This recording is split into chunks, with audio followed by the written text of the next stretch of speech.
जय हिंद दोस्तों। स्वागत है एक बार फिर से आप सभी का आपके अपने YouTube channel Sam edu hub के ऊपर। तो आई होप सभी अच्छे होंगे। मैं आज आपके लिए लेके आया हूँ केमिस्ट्री की एक नई क्लास। हम केमिस्ट्री की सीरीज शुरू कर रहे हैं। हम एकदम बेसिक से केमिस्ट्री को स्टार्ट कर रहे हैं। इस चैनल के ऊपर आज तक आपने कभी भी केमिस्ट्री का वीडियो या केमिस्ट्री साइंस का वीडियो नहीं देखा है। आज से हम क्या कर रहे हैं, इस चैनल के ऊपर केमिस्ट्री यानी कि रसायन विज्ञान की वीडियोस शुरू कर रहे हैं, उसकी क्लास शुरू कर रहे हैं जो कि इम्पोर्टेंट होने वाली है। जितने भी आप कंपटीशन के एग्ज़ाम देते हो, फॉर एग्जांपल आप एचएसएससी का एग्ज़ाम देते हो, एसएससी का एग्ज़ाम देते हो, रेलवे का एग्ज़ाम देते हो, बैंक का एग्ज़ाम देते हो, एनडीए का एग्ज़ाम देते हो या कोई भी पुलिस का एग्ज़ाम देते हो, जितने भी आपके कंपटीशन के एग्ज़ाम हैं, क्या बोला मैंने, जितने भी आपके कंपटीशन के एग्ज़ाम हैं उनके लिए ये जो केमिस्ट्री की क्लासें हैं ये आपके लिए मोस्ट इम्पोर्टेंट रहेंगी। इनको आपको ज़रूर देखना चाहिए और अपने जो फ्रेंड्स लोग हैं उनको भी बताना चाहिए कि जो सैम एजुकेशन हब का चैनल है उसके ऊपर जो केमिस्ट्री क्लास है वो भी शुरू हो चुकी है। समझ गए? तो हम केमिस्ट्री क्लास को एकदम बेसिक से उठाएंगे। मैं आपको दोनों मीडियम यानी कि हिंदी मीडियम में भी और इंग्लिश मीडियम में भी पढ़ाऊंगा। जो बच्चा हिंदी मीडियम में सब्जेक्ट की तैयारी कर रहा है, कंपटीशन की तैयारी कर रहा है, उसके लिए भी कोर्स बेनिफिशियल रहेगा। और जो बच्चा इंग्लिश मीडियम में चीज़ों को तैयार कर रहा है उसके लिए भी ये कोर्स बेनिफिशियल रहेगा। ठीक है, हम टाइम टू टाइम आपको केमिस्ट्री की क्लास प्रोवाइड करवाते रहेंगे और साथ के साथ जो अदर सब्जेक्ट हैं जैसे रीजनिंग है उसकी भी क्लास आपकी चलेगी, हरियाणा जीके है उसकी क्लास भी आपकी चलेगी, और जो इंग्लिश है और हमारा जो कंप्यूटर साइंस है उसकी क्लास भी आपकी चलेगी। वो भी हम जो HSSC, SSC, railway, bank, NDA और पुलिस एग्जाम तक का ही करवाएंगे। आई बात समझ? आपको लेवल में पजल नहीं होना है। पहले हम जीरो लेवल से स्टार्ट करेंगे, उसके बाद एडवांस एडवांस एडवांस, ऐसे हम सारे टॉपिक्स को लेके चलेंगे। चाहे वो रीजनिंग की क्लास हो आपकी, चाहे हरियाणा जी की क्लास हो, चाहे मेरी खुद केमिस्ट्री क्लास हो या आपकी इंग्लिश की क्लास हो।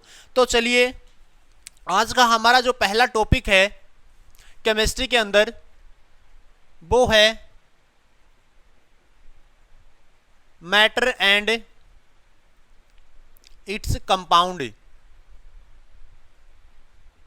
Matter and its compound. आपको सभी को पता है भी हमारे जो प्रदेश में लॉकडाउन चल रहा है कोविड-19 के थ्रू, तो आप एक काम कर सकते हैं, जो हम ऑनलाइन कोर्स प्रोवाइड करवा रहे हैं वो आपका फ्री ऑफ कॉस्ट रहेगा सैम एजुकेशन हब के ऊपर। तो आप वहां से रेगुलर हमारी वीडियोस या क्लास दे सकते हैं। उससे आपका क्या होगा, जो आपकी तैयारी है उसमें रेगुलरिटी बनी रहेगी। समझ गए? तो आज का हमारा टॉपिक है matter and its compound. Hindi वाले बच्चे बोलें तो पदार्थ एवं इसके यौगिक। आगे बात समझ में, मैटर एंड इट्स कंपाउंड, या इसका दूसरा नाम होता है मैटर एंड इट्स प्रॉपर्टी। क्या नाम होता है? Matter and it's property, properties. आगे बात समझ में, प्रॉपर्टीज का मतलब होता है गुणधर्म। क्या मतलब होता है? गुणधर्म मतलब होता है। ये हमारा एकदम फर्स्ट चैप्टर है, बिल्कुल मैं बेसिक से लेके चलूंगा और आपको एडवांस लेवल तक की तैयारी करवाऊंगा। अगर आप बेसिकली रेलवे की तैयारी कर रहे हैं तो आपके लिए जो ये सारी की सारी केमिस्ट्री क्लास है, यानी कि सारी की सारी साइंस की क्लास है, फिजिक्स मान लो, बायोलॉजी मान लो या केमिस्ट्री मान लो, वो आपके लिए बहुत इंपॉर्टेंट होगी। क्योंकि आपको रेलवे का पता है, रेलवे में 25 नंबर की साइंस आती है। समझ गए? तो 25 नंबर की अगर साइंस इसके अंदर आएगी तो बहुत ही तगड़ा वेटेज है किसका? साइंस का। तो आपको सारी की सारा जो साइंस का कोर्स है उसको अच्छे से करना है। तो सबसे पहले इस टॉपिक के अंदर हम उठाएंगे मैटर यानी कि पदार्थ। समझ गए? क्या उठाएंगे? मैटर यानी कि पदार्थ। अब मेरे पास जो मैटर है या पदार्थ है वो क्या चीज होता है? मैटर या पदार्थ, दुनिया में कोई भी चीज होती है वो क्या होती है? मेरे पास मैटर होती है। जैसे मैं लिख सकता हूं इसको, एनीथिंग इज मैटर। क्या लिख सकता हूं? Anything is matter. मतलब दुनिया में कोई भी चीज है वो मेरे पास क्या है? मैटर है। ठीक है, आगे बात समझ में। जैसे मेरे पास ये मार्कर्स हैं, आपको बोर्ड दिखाई दे रहा है, हमारा जो कैमरा है वो दिखाई दे रहा है, सारी की सारी जो चीजें हैं वो मेरे पास क्या है? मैटर हैं। जिसका खुद का तो मास हो, खुद की वॉल्यूम हो, स्पेस ऑक्युपाइड करे और उसको हम क्या कर सकें?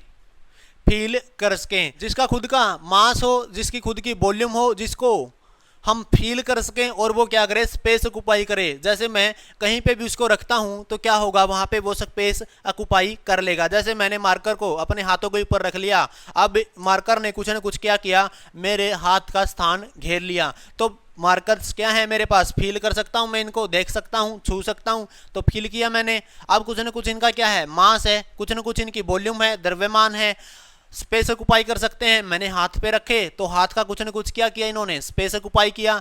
तो मेरे पास मार्कर्स क्या हैं? मैटर हैं। आगे बात समझ में। मैटर के बारे में क्लियर है यहां तक? अब मैटर का हम करते हैं क्लासिफिकेशन। क्या करेंगे? क्लासिफिकेशन ऑफ मैटर, पदार्थ का वर्गीकरण। पदार्थ का वर्गीकरण मतलब पदार्थ का बंटवारा। वो बंटवारा मैं कैसे कर सकता हूं? एक तो मैं कर सकता हूं फिजिकल बेस पे, दूसरा कर सकता हूं केमिकल बेस पे।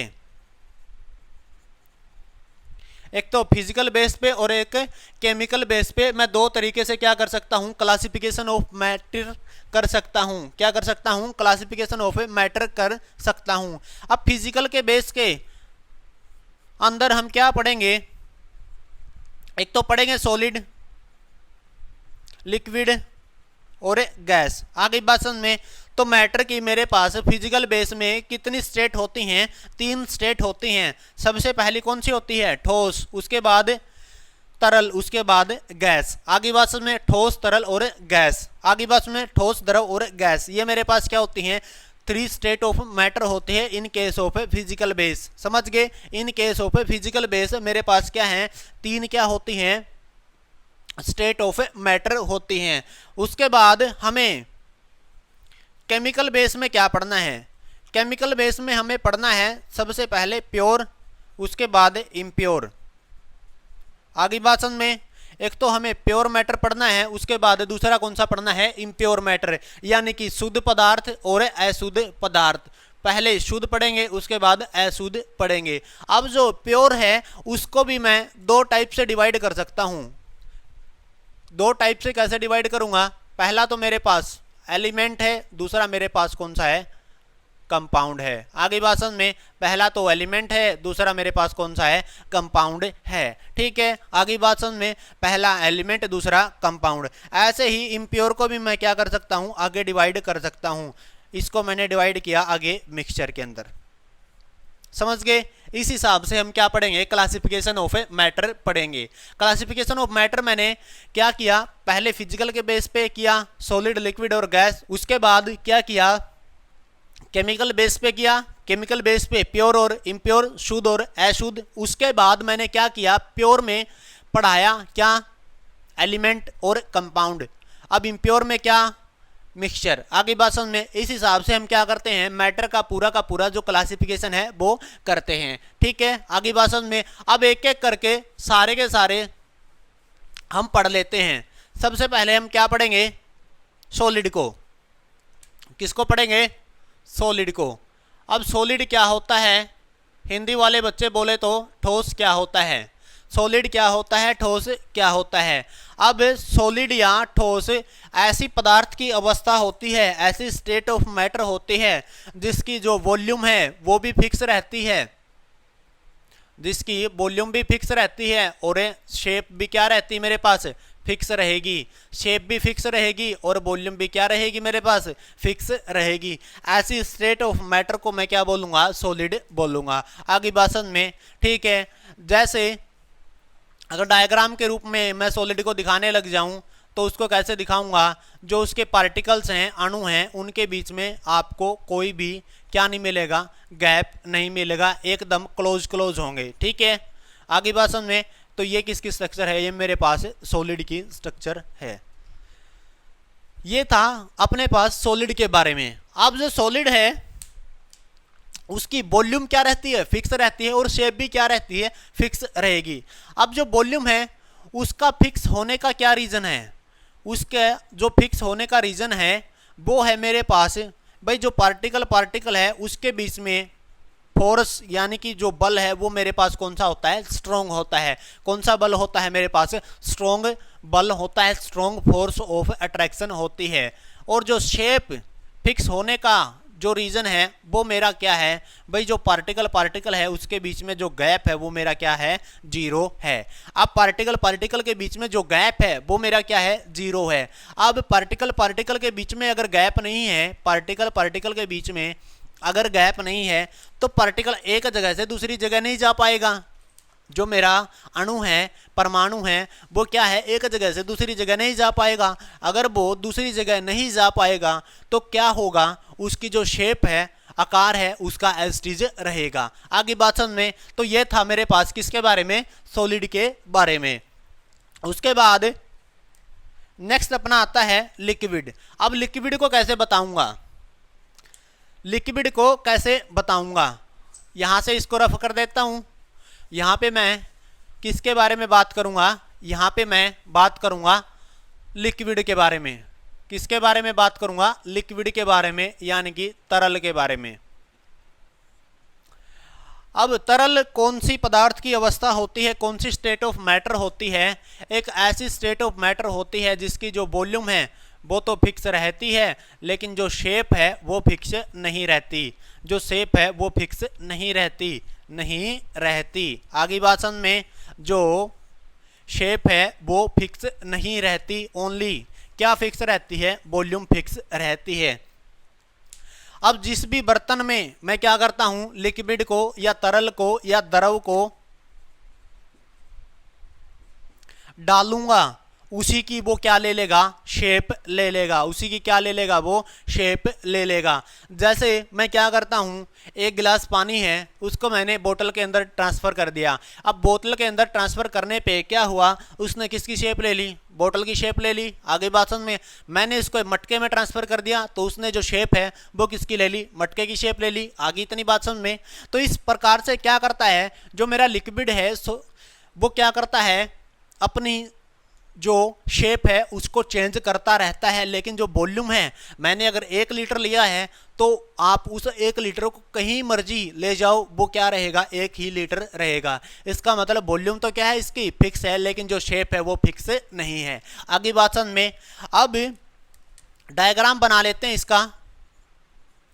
इसके जो पार्टिकल्स हैं, इसके जो पार्टिकल्स हैं उनके बीच में गैप होता है, उनके बीच में क्या होता है, मेरे पास गैप होता है।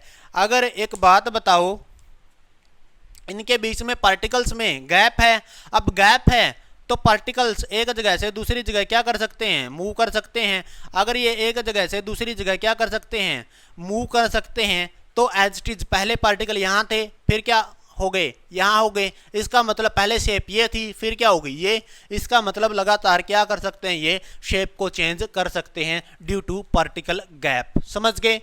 आपसे क्वेश्चन भी पूछा जा सकता है, भाई जो लिक्विड है वो किस रीजन से क्या करता है, शेप चेंज करता है। वो किस लिए करता है, भाई जो पार्टिकल है, अणु है, परमाणु है, उनके बीच में क्या होता है, गैप होता है। समझ गए, खाली स्पेस होता है। लेकिन जो वॉल्यूम है वो इसकी फिक्स रहेगी, वॉल्यूम है वो इसकी क्या रहेगी, फिक्स रहेगी। उसका रीजन है फोर्स यानी कि बल। क्या रीजन है उसका, फोर्स यानी कि बल। जो पार्टिकल्स के बीच में क्या है, फोर्स ऑफ अट्रैक्शन है, जिससे पार्टिकल क्या है, एक दूसरे से अटैच है, वो जो फोर्स ऑफ अट्रैक्शन है वो टूट नहीं पाती। समझ गए, टूट के अलग नहीं हो पाता पार्टिकल एक दूसरे से, तो क्या है, जो वॉल्यूम है वो एच टी जैसे पहले थी वैसे ही रहेगी। आगे बात समझ में, ठीक है। ये था अपना किसके बारे में, लिक्विड के बारे में। अब उसके बाद लास्ट एंड फाइनल बचता है अपना गैस। कौन बचता है, गैस। अब गैस की बात कर लेते हैं। गैस की बात मैं यहां करूंगा। अब गैस की बात कैसे करेंगे,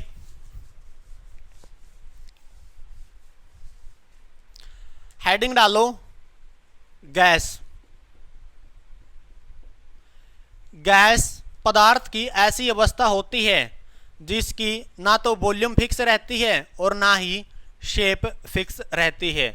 आगे बात समझ में, ना तो वॉल्यूम फिक्स रहती है ना शेप फिक्स रहती है, उसको हम क्या बोलेंगे, गैस बोलेंगे। ऐसी स्टेट ऑफ मैटर, ऐसी पदार्थ की अवस्था जिसकी ना तो वॉल्यूम फिक्स रहती है और ना ही शेप फिक्स रहती है, उसको हम क्या बोलेंगे, गैस बोलेंगे। आगे बात समझ में, इसको हम क्या बोलेंगे, गैस बोलेंगे। अब जो गैस है उसके पार्टिकल को अगर दिखाने लग जाऊं, उसके पार्टिकल में भी गैप होता है, लेकिन वो किससे ज़्यादा गैप होता है, वो मेरा लिक्विड से ज़्यादा हो जाता है। आगे बात समझ में, वो किससे ज़्यादा हो जाता है, लिक्विड से ज़्यादा हो जाता है। अब आपको पता है शेप कैसे चेंज होती है। अब पार्टिकल पार्टिकल के बीच में क्या है, गैप है, तो गैप के रीजन से क्या होता है, पार्टिकल एक जगह से दूसरी जगह, परमाणु एक जगह से दूसरी जगह क्या कर सकता है, मूव करेगा।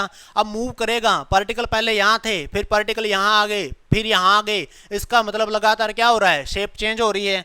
तो इस रीजन से क्या होता है, गैस के अंदर जो शेप है वो चेंज होती है। टोटली जो रीजन है वो आप क्या दोगे, गैप दोगे इन केस ऑफ शेप। समझ गए। अब जो वॉल्यूम है वो भी फिक्स नहीं रहती, इसकी जो वॉल्यूम है वो भी फिक्स नहीं रहती। उसका रीजन ये है कि पार्टिकल्स इतने दूर दूर हो जाते हैं, पार्टिकल इतने दूर दूर हो जाते हैं कि जो इनके बीच में फोर्स है,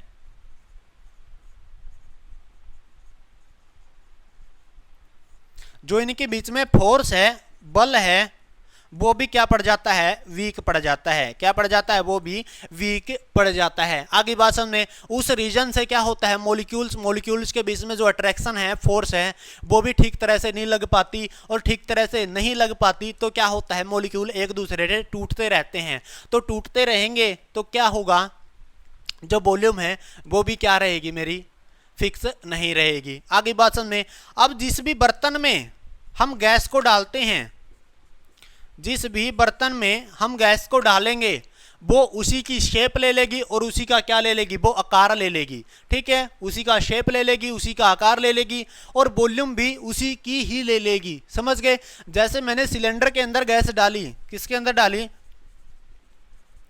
सिलेंडर के अंदर गैस डाली। अब सिलेंडर के अंदर गैस डाल दी, सिलेंडर के अंदर क्या किया, गैस डाल दी। अब सिलेंडर के अंदर गैस डाल दी तो इसने क्या किया, जो वॉल्यूम है वो भी सिलेंडर की ले ली और जो शेप है वो भी किसकी ले ली, सिलेंडर की ले ली। ठीक है, आगे बात समझ में। यह था किसके बारे में, गैस के बारे में। अब कई बार पेपर में पूछ लिया जाता है, भाई फोर्थ स्टेट ऑफ मैटर बताओ,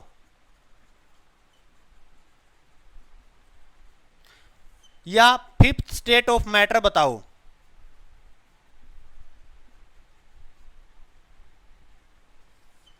तो फोर्थ स्टेट ऑफ मैटर है मेरे पास, वो है प्लाज्मा। कौन सी, प्लाज्मा। आगे बात समझ में, ये पीछे कंपटीशन के एग्जाम में आया है, इसलिए मैंने यहां पे इसको बताना जरूरी समझा। अब फिफ्थ स्टेट ऑफ मैटर क्या है, Bose Einstein condensate. Bose Einstein condensate आपको शॉर्ट फॉर्म में मिलेगा BEC। समझ गए, क्या मिलेगा, BEC। इसका जो पूरा नाम है वो होता है Bose Einstein, Bose Einstein condensate.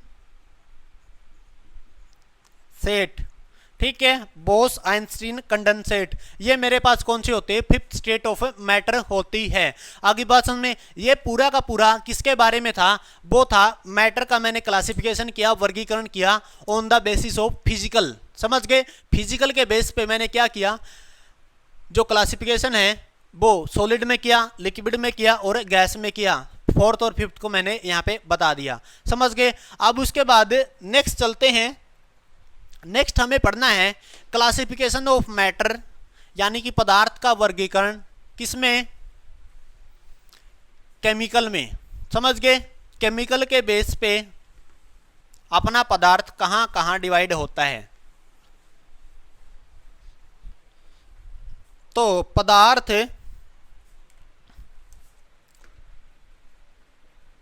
यानी कि मैटर केमिकल बेस पे दो टाइप पे डिवाइड होता है। कौन सा? पहला है मेरे पास प्योर, दूसरा है मेरे पास इम्प्योर। आगे बात में, पहला कौन सा है? प्योर। दूसरा कौन सा है? इम्प्योर। अब जो प्योर है उसको मैंने आगे टाइप में डिवाइड किया था, वो कौन कौन सी है? पहली तो है मेरे पास एलिमेंट, दूसरी है मेरे पास कंपाउंड। समझ गए। इसको हिंदी में तत्व बोलते हैं, इसको हिंदी में यौगिक बोलते हैं। आगे बात में क्या बोलते हैं? यौगिक बोलते हैं। जो इम्प्योर है उसको मैंने आगे डिवाइड किया था मिक्सचर। हिंदी वाले बच्चे मिश्रण, ठीक है। आगे बात में, अब तत्वों को भी आगे हम तीन टाइप से डिवाइड कर सकते हैं। पहला metal, non metal, metalloids. Metal कौन सा होता है? हिंदी में धातु, अधातु, उपधातु। आगे भाषण में कंपाउंड को भी हम क्या कर सकते हैं? आगे दो टाइप में डिवाइड कर सकते हैं। कौन कौन सी है वो दो टाइप? पहला है ऑर्गेनिक कंपाउंड, दूसरा है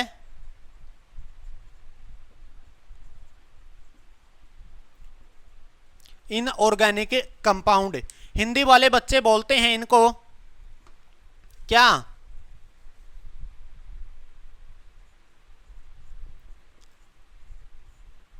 कार्बनिक यौगिक और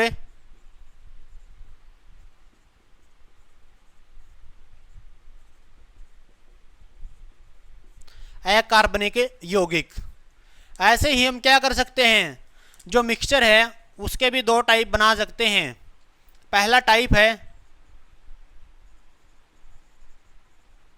हेट्रोजीनियस, यानी कि विषमांगी मिश्रण। उसके बाद है होमोजीनियस, यानी कि समांगी मिश्रण।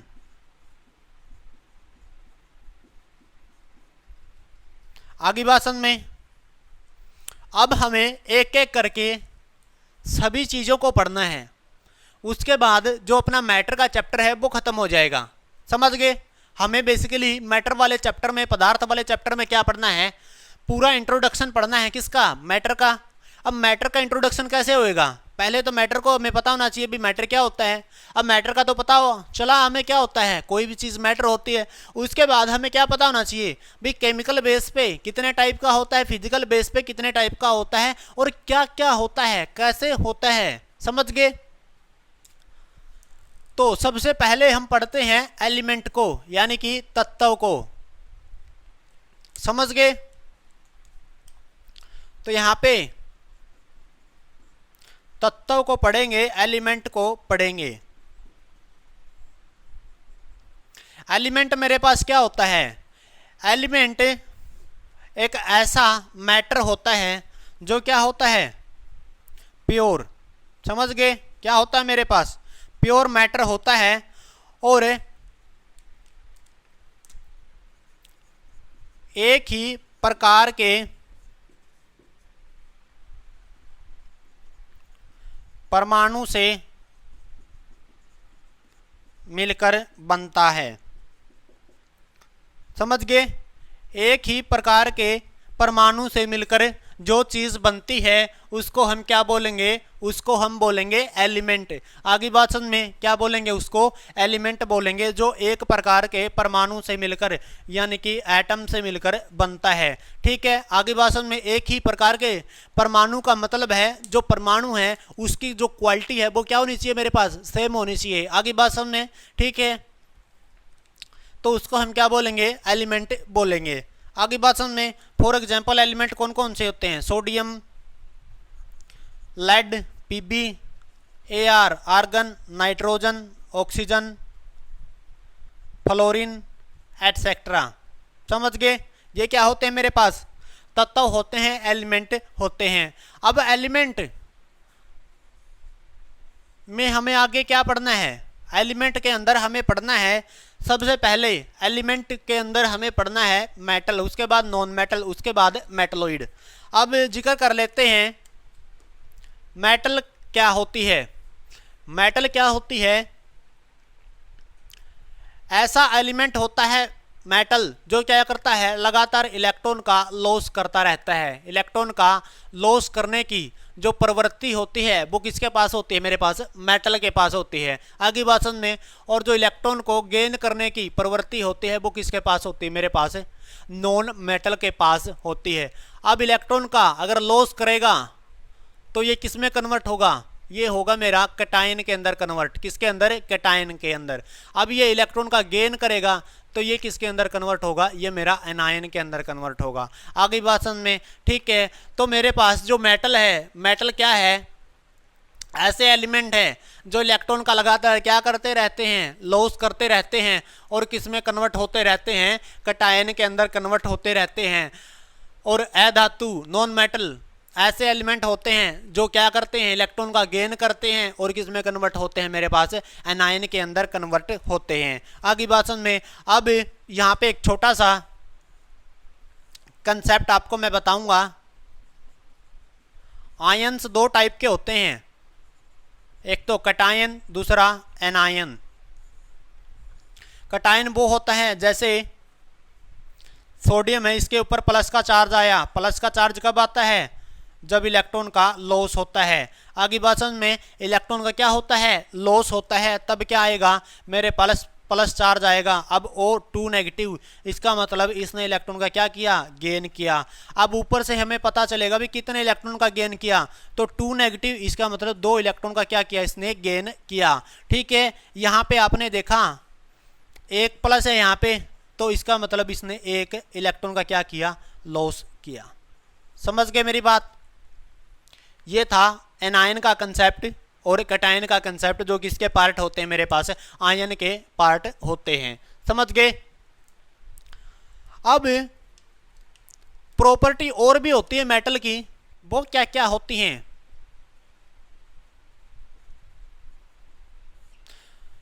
मेटल है वो मेरे पास मेलेबल होती है और डक्टाइल होती हैं। आगे बात समझ में, कौन सी होती हैं, मेलेबल, डक्टाइल और चमकीली।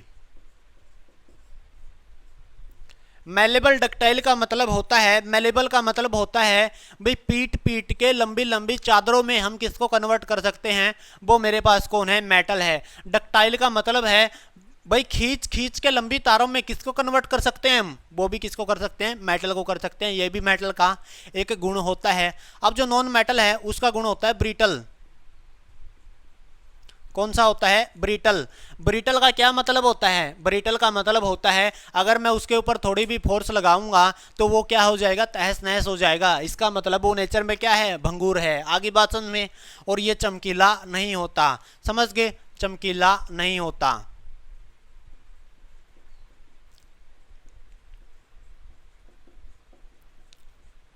ये था अपना किसके बारे में, मेटल और नॉन मेटल के बारे में। अब तीसरा अपने पास आता है, तीसरा है मेरा कौन है, मेटलॉइड। तीसरा कौन सा है मेरे पास, मेटलॉइड। अब जो मेटलॉइड है वो क्या होता है मेरे पास, मेटलॉइड क्या होता है, मेटलॉइड एक ऐसा एलिमेंट होता है जो इलेक्ट्रॉन का लॉस भी कर सकता है, इलेक्ट्रॉन का गेन भी कर सकता है। इसका मतलब कैटायन में भी जा सकता है, एनायन में भी जा सकता है। समझ गए, मतलब मेटल की प्रॉपर्टी को भी ले सकता है और नॉन मेटल की प्रॉपर्टी को भी ले सकता है। आगे बात समझ में, ठीक है। इसको हम क्या बोलेंगे, मेटलॉइड बोलेंगे। जो दोनों की भूमिका निभा सके वो क्या है, मेटलॉइड है। आगे बात समझ में, अपनी जो पीरियोडिक टेबल है उसके अंदर टोटल आज के टाइम पे देखो तो कितने एलिमेंट है, 118। कितने हैं, 118। मेटल कितनी है, 92। कितनी है, 92। इनकी संख्या कितनी है, 19। मेटल की संख्या कितनी है, 92। नॉन मेटल की संख्या कितनी है, 19। मेटलॉइड की कितनी है, 7। आगे बात समझ में। अब 118 में से 94 तो ऐसे हैं जो नेचुरल हैं और 24 ऐसे हैं जो मैन के द्वारा बनाए गए हैं, मैन मेड हैं। आगे बात समझ में, इतना यहाँ तक सभी को समझ में आया। ये था मेरा किसके बारे में, एलिमेंट के बारे में। अब हमें किसके बारे में पढ़ना है, अब हमें कंपाउंड के बारे में पढ़ना है, ठीक है। तो चलिए देख लेते हैं कंपाउंड के बारे में।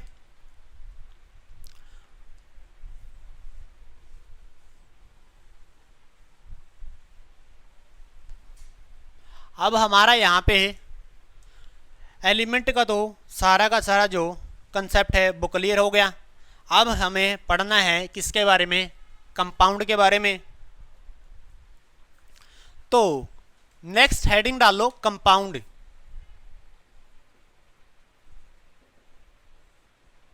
यानी कि यौगिक।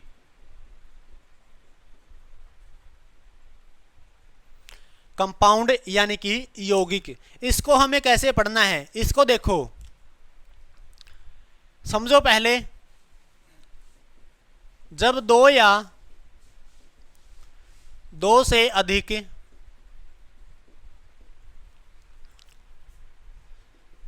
तत्वों को मिला देता हूं, दो या दो से अधिक तत्वों को मैं क्या कर देता हूं, मिला देता हूं, समझ गए।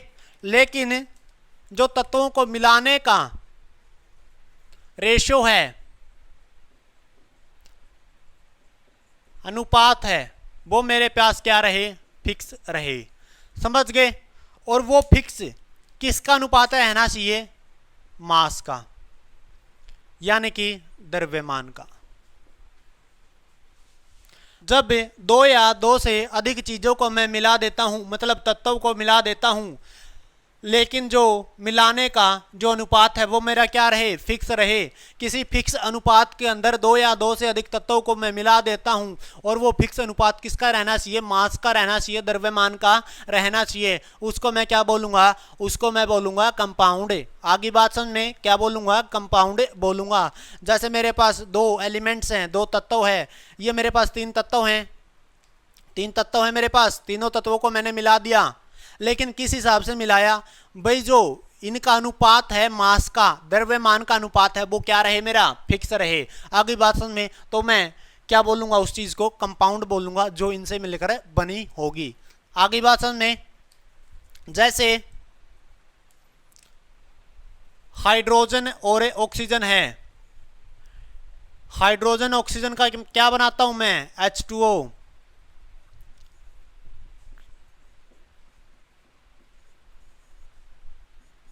तो जो हाइड्रोजन और ऑक्सीजन का जो रेशो है वो मेरा H2O के केस में कितना रहेगा, 1:8 रहेगा, 1:8 रहेगा, ठीक है। फॉर एग्जाम्पल CO2 में कार्बन का 12 होता है, ऑक्सीजन का कितना होता है, 16 होता है, लेकिन ऑक्सीजन कितनी है, 2, 3:8। तो ये 3:8 क्या है, ये फिक्स अनुपात है किसका, मास का, ठीक है। इसका मतलब क्या है, मेरे पास जो CO2 है वो और जो H2O है वो क्या है, मेरे पास कंपाउंड है। आगे बात समझ में, क्या है, कंपाउंड है। अब कंपाउंड दो टाइप के होते हैं, एक तो ऑर्गेनिक कंपाउंड और एक इनऑर्गेनिक कंपाउंड। अब ऑर्गेनिक कंपाउंड कौन सा होता है, जो मेनली कार्बन से मिलकर बना है,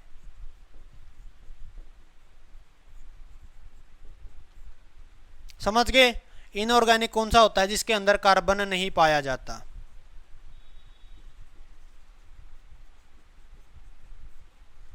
ठीक है, जैसे यहाँ पे अगर देखा जाए CH3COOH, इसके अंदर कार्बन है, तो ये कौन सा है मेरे पास? ऑर्गेनिक कंपाउंड है। उसके बाद HCHO, ये भी कौन सा है मेरे पास? ऑर्गेनिक कंपाउंड है, क्योंकि इसके अंदर किसकी वेटेज है? कार्बन की वेटेज है। ठीक है, आगे बात समझ में। अब जो इनऑर्गेनिक है, इनऑर्गेनिक कौन सा होता है? जिसमें कार्बन नहीं पाया जाता। फॉर एग्जांपल H2SO4, ठीक है, K2Cr2O7, KMNO4, समझ गए? ये कौन से होते हैं मेरे पास है? ये ऐसे कंपाउंड होते हैं जिनमें कार्बन की वेटेज नहीं होती, कार्बन नहीं पाया जाता, उसको हम क्या बोलते हैं? इनऑर्गेनिक कंपाउंड बोलते हैं। समझ गए? क्या बोलेंगे? इनऑर्गेनिक कंपाउंड बोलेंगे। इतना यहाँ तक क्लियर है। उसके बाद लास्ट एंड फाइनल अपना बचता है क्या? मिक्सचर, जो किसके अंडर आता है? इम्प्योर के अंडर आता है। किसके अंडर आता है? इम्प्योर के अंडर आता है। तो चलिए उसको देख लेते हैं एक बार। उसके बाद जो अपना मैटर का चैप्टर है वो यहाँ पे फिनिश हो जाएगा। उसके बाद किसी और चैप्टर को उठाएंगे। मैं आपको केमिस्ट्री में वो ही टॉपिक करवाऊंगा जिनसे मोस्टली क्वेश्चन बनने के चांस रहते हैं। समझ गए? अभी एक काम करो, आप पहले अच्छे से थ्योरी कर लो, उसके बाद हम केमिस्ट्री के प्रैक्टिस सेट लगाया करेंगे। समझ गए? इसी चैनल के ऊपर प्रैक्टिस सेट करेंगे। उस प्रैक्टिस सेट में आपको पता चलेगा कि कितनी आपने क्लास अच्छे से देखी है, कितनी आपने क्लास अच्छे से नहीं देखी है। समझ गए? वो भी आपको पता चलेगा। तो हेडिंग डालो, इम्प्योर के अंदर कौन आता है मेरा? मिक्सचर। कौन आता है? मिक्सचर यानी कि मिश्रण। समझ गए? कौन आएगा मेरे पास? मिक्सचर यानी कि मिश्रण। अब जो मिश्रण है वो क्या होता है? जैसे मैंने दो तत्वों को मिला दिया, दो तत्व या दो से अधिक तत्व, दो या दो से अधिक तत्वों को क्या कर दिया? मिला दिया। दो या दो से अधिक तत्वों को क्या कर दिया? मिला दिया। लेकिन जो उनका अनुपात है, रेशो है, वो मेरा क्या नहीं है? फिक्स नहीं है। समझ गए? फिक्स नहीं है। उस कंडीशन में उस चीज को जो तैयार हुई अपने दो या दो से अधिक तत्वों को मिलाने पर, वो क्या कहलाएगी मेरे पास? क्या कहलाएगी? मिक्सचर कहलाएगी। ठीक है, आगे समझ में। जैसे मिक्सचर के मैं एग्जांपल लिख लेता हूं। शुगर प्लस वाटर, ये भी मेरे पास क्या है? एक टाइप से मिक्सचर है। दो मैटर को मैंने क्या कर दिया? आपस में मिला दिया, लेकिन जो रेशो है इनका फिक्स नहीं है। आगे बात समझ में। जैसे साल्ट प्लस वाटर, कौन है? Salt plus water. शुगर का मतलब क्या होता है? चीनी और पानी का मिश्रण। साल्ट में क्या होता है? नमक और पानी का मिश्रण। आगे बात समझ में। उसके बाद नेक्स्ट बात करते हैं। नेक्स्ट मिक्सचर होता है ऑयल प्लस वाटर, यानी कि तेल और पानी का मिश्रण। उसके बाद सैंड प्लस वाटर, यानी कि रेत प्लस किसका? पानी का मिश्रण। ये मेरे पास चार टाइप से क्या है? मिक्सचर हैं, क्योंकि इनमें तत्वों का जो मैंने कंपोनेंट इनके अंदर लिए हैं उनका जो रेशो है वो फिक्स नहीं है। समझ गए? आपस में मिलाने का जो रेशो है वो फिक्स नहीं है। समझ गए? मैंने किसी रेशो के अंदर चीनी ले रखी है, किसी रेशो के अंदर नमक ले लिया। अब इनका रेशो फिक्स नहीं है भाई, पानी इतना है और शुगर इतनी है। समझ गए? इनका रेशो फिक्स नहीं होएगा। तो ये मेरे पास किसके अंडर आएंगे? ये मेरे पास मिक्सचर के अंडर आएंगे। ठीक है, आगे बात समझ में। अब मिक्सचर की दो टाइप पढ़ाई थी, कौन सी? Homogeneous mixture. कौन सा? Homogeneous mixture. दूसरा मैंने पढ़ाया था हेट्रोजीनियस मिक्सचर।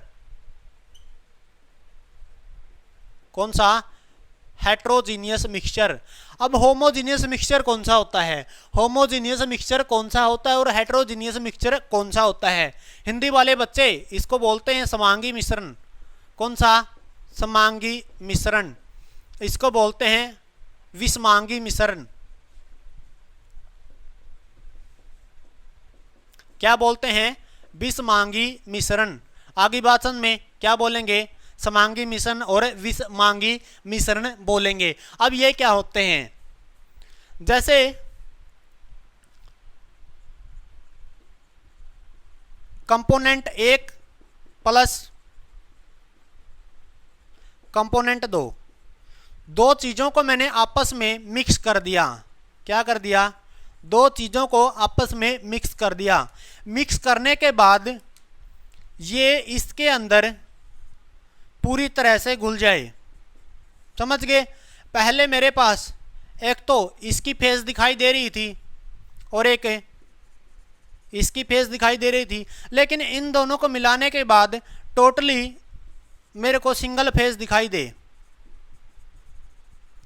वो मेरे को मतलब नहीं है इसकी दिखाई देनी चाहिए या इसकी दिखाई देनी चाहिए। आगे भाषण में ऐसा है भाई, दो कंपोनेंट जैसे शुगर और वाटर को मिलाने पे क्या होता है? शुगर कंप्लीटली उसके अंदर डिजोल्व हो जाती है, शुगर पानी के अंदर घुल जाती है। तो वो मेरे पास कौन सा मिक्सचर कहलाएगा? वो मेरे पास समांगी मिश्रण या होमोजीनियस मिक्सचर कहलाएगा, क्योंकि इसके अंदर फेज पहले लेके चला था दो। पहले क्या लेके चला था? एक तो मैं लेके चला था चीनी, एक लेके चला था पानी, लेकिन दोनों घुलने के बाद क्या हुआ? मेरे पास जो फेज आखिर में बची वो क्या है? सिंगल फेज बची। वो किसकी फेज बची? मेरे पास पानी की बची। वहां पे चीनी तो मेरे को दिखाई नहीं दे रही। तो ये टाइप से अगर मिक्सचर बताना पड़ जाए तो ये टाइप कौन सा है? मेरे पास होमोजीनियस मिक्सचर है। समझ गए? तो जो ये शुगर प्लस वाटर वाला मिक्सचर है, ये मेरे पास कौन सा है? होमोजीनियस। समझ गए? और साल्ट प्लस वाटर है, ये भी मेरे पास कौन सा है? होमोजीनियस है। इतनी बातें आई समझ में? अब विषमांगी, विषमांगी होता है इसका अपोजिट। अपोजिट कैसे होएगा? कंपोनेंट है मेरे पास दो। कंपोनेंट कितने हैं मेरे पास? दो हैं। आगे भाषण में दोनों को क्या कर दिया? मिक्स कर दिया। मिक्स करने के बाद आखिर में मेरे पास सिंगल फेज ना बचे, सिंगल फेज ना बचे, एक से ज्यादा फेज बचे। समझ गए? एक से अगर ज़्यादा फेज बचे तो वो मेरे पास कौन सा है? हेट्रोजीनियस मिक्सचर है एज कंपेयर टू होमोजीनियस। समझ गए? वो मेरे पास कौन सा है? हेट्रोजीनियस मिक्सचर है। जैसे आपने देखा होगा तेल पानी के अंदर नहीं घुलता है, तेल पानी के अंदर नहीं घुलता है। पहले कंपोनेंट लिए कितने? दो। आगे भाषण में पहले क्या लिए? दो कंपोनेंट लिए, एक तेल और एक पानी। अब दोनों को मिक्स कर दिया। मिक्स करने के बाद अगर आप देखोगे तो फेज आपको सिंगल नहीं दिखाई देगी, सिंगल नहीं दिखाई देगी। एक तो आपको फेज किसकी दिखाई देगी? ऑयल वाली, तेल वाली देगी, और एक कौन सी देगी? वाटर वाली, यानी कि पानी वाली फेज आपको दिखाई देगी। समझ गए? तो ऑयल प्लस वाटर का जो मिक्सचर है उसको कौन सा मिक्सचर बोलेंगे? हेट्रोजीनियस।